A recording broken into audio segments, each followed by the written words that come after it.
PI certification. This does not mean there's anything new for the PIs or the department admins to do. What we're going to do is we're going to add a new foreign influence related certification to the list of PI certifications. When they hit that button to certify, there's a list of bulleted points that they have to certify to. We're just adding one more to that list.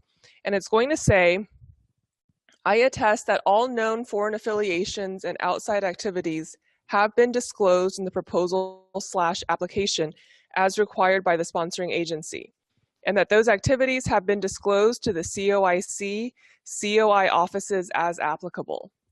Okay, so basically the PI and the co-PIs now have to attest that they have disclosed all of the foreign affiliations and outside activities as the sponsor has requested.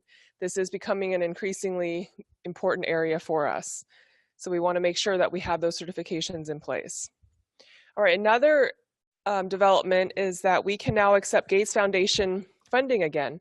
For a long time, UCOP was negotiating with the Bill and Melinda Gates Foundation over their award terms.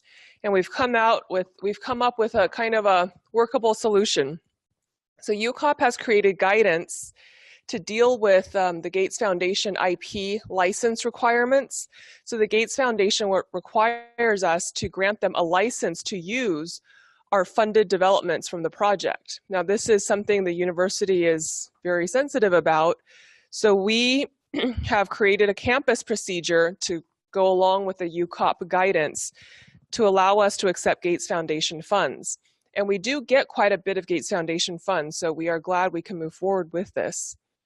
And so now the entire project team, all personnel on the project, have to sign an informed participation agreement, assigning all their funded development rights to the university, not just patent rights, but everything related to the project. And they have to disclose all the background intellectual property up front, because the background intellectual property also has to be licensed to Gates. Okay, so if you have Gates Foundation money coming, there's going to be a customized informed participation agreement coming to you and your group. All right, and it's May, right? It's close to the end of the state fiscal year. And I just want to say, if there are any action items to be taken on state awards, please let the awards team know as soon as possible. The awards team is very busy in June, so please give us some time to address your award concerns. If you come to us on June 29th with something that has to be done on June 30th, we might not be able to squeeze it in. So just please let us know as soon as you can about any prior approvals, no cost extensions, any administrative actions, or as soon as you know that you're getting a supplement, please route that IPF through Cayuse so that when we get the award in hand, we can process it as soon as possible.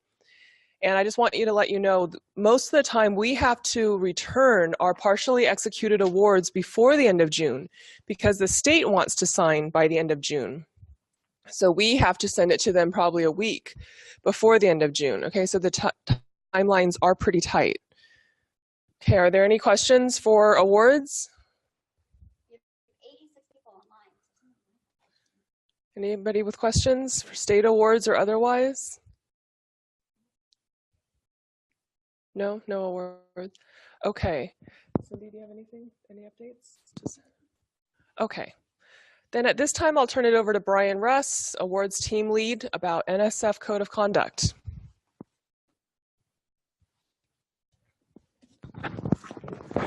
So the NSF recently updated their policies to require all NSF-funded conferences, symposia, and workshop have a code of conduct policy addressing sexual assault and sexual harassment and other forms of assault. And so what you have to do if you have one of these funded conferences or workshops or symposia is you have to have a code of conduct policy in place, and it has to be distributed to the participants before the workshop occurs, and it has to be available at the workshop as well. So we've worked with the Harassment, Discrimination, Assistance, and Prevention program here on campus to develop that code of conduct policy. So we have a sample code of conduct policy online on the SPO website. You go to the Office of Research website and you go to the SPO section and go to FAQs, and there's a link in there. You can also just Google NSF Code of Conduct Policy UC Davis, and it's the first result. And so this policy is developed, and you can just copy it and paste it into a Word document and send it to your conference participants, and make sure it's available on site and it satisfies the NSF requirement. That's it. Can you also mention that these are cost rates going Yes. Also, in unrelated news, the indirect cost rate for state awards, for State of California awards, is going up to 30% effective July 1st. There are a few exceptions, but generally the rule is it'll escalate to 30% effective July 1st. So new awards beginning July 1st or later will be at 30%. Anything else? No, I think we're good. Okay. Back to Grace. I think,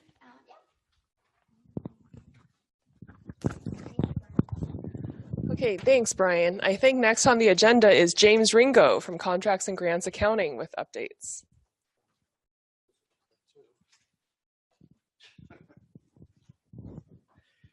Yes, it's good morning, everybody. So I guess I just wanted to point out again that we are coming up on fiscal close. As they said, July 30th is closing in.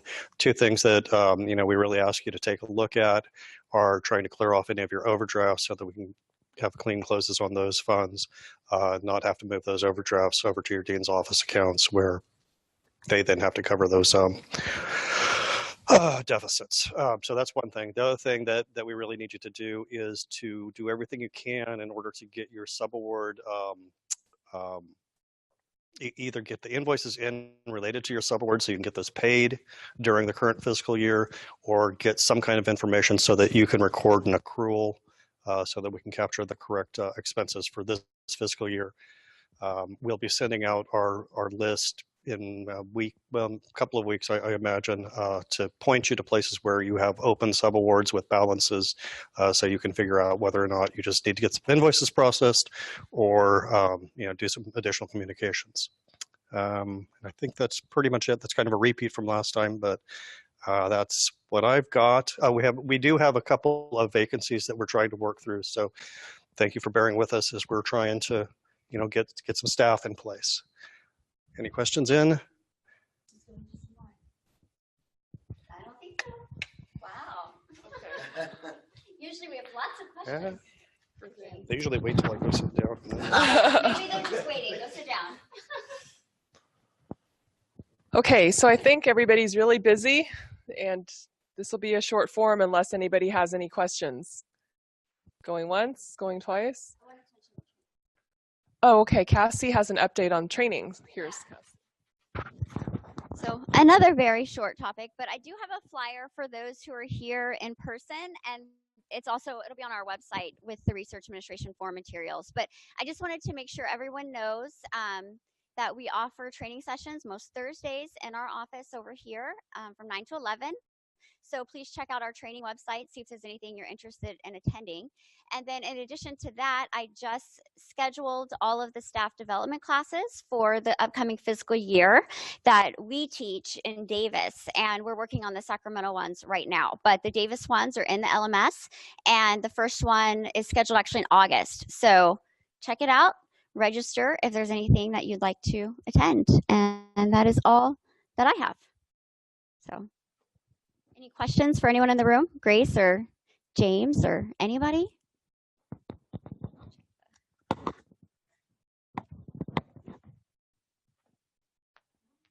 No? All right then. You can email proposals or awards with any of your questions, and you know where to find us. So thank you. Have a nice day.